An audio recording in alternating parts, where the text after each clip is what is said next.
Today I want to talk about my 1976 Montesa Cota 348 Malcolm Rathmell replica. In the 70s, Spain dominated the world trials scene with bikes from Bultaco, Cota, and Montesa. English riders had gone over to help them develop machines. Sammy Miller to Bultaco, Mick Andrews to Cota, Don Smith to Montesa, and finally Malcolm Rathmell.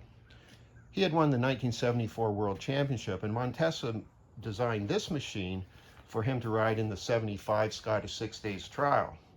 He ended up finishing second to Mick Andrews, who by then had moved over to Yamaha.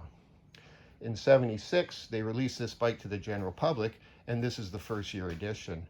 In fact, it remained remarkably the same from 77 to 78. Apparently, they had asked dealers and other riders, what can we do to make this bike better? And the answer came back, nothing, leave it as it is. As you can see, it's branded Malcolm Rathmell. It's even got his signature in gold on the side panel there. A lot of neat features that were unique for the time.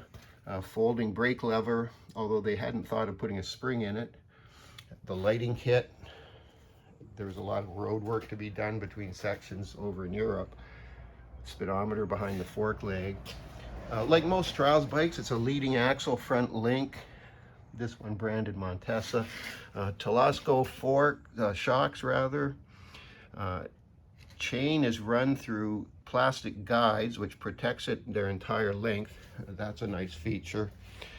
The tank seat unit is held down by these rubber straps, and you can just lift it, and then you get to the toolkit, airbox, and there's even a Montesa branded flag there. This one has an AMO carb. Some of them came with Bings, I understand. And the motor, though it says 348, is actually a 306cc, as Malcolm found that to be the best power weight combination. The bike weighs 198, which for a 350 back then was considered very light. This bike is mostly original, almost all original. Even the fenders, you see how they're kind of a translucent white? You couldn't even buy those today.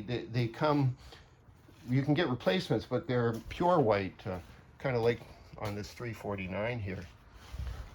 So this is a kind of unique machine to be so pristine after so many years. Interesting stuff up here on the cables.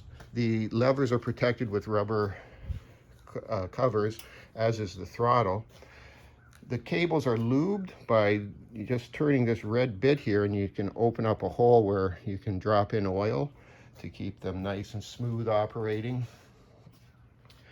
To ride, the riding position is very different from modern bikes. The foot pegs, most people would think to be too high and the bars too low and a little too far back. But for the period, they were exactly what you wanted. And many a trial was won with one of these machines. It's a 6-speed. The ratios, first 4 are very close. If you're riding it on the road, you're in third and up. You never go to first or second. But in Nadri work, first and second are used most often.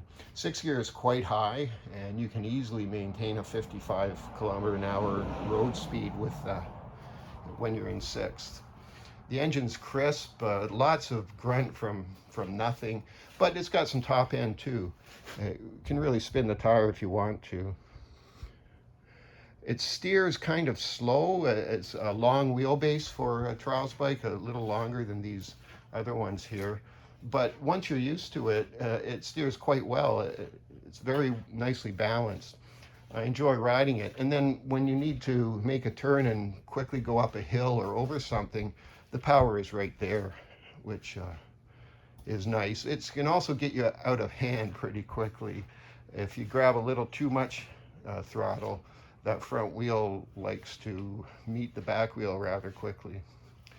Anyway, that's about it. I thought you'd like to take a look and hear what I had to say. Thanks for listening. Look forward to the next one.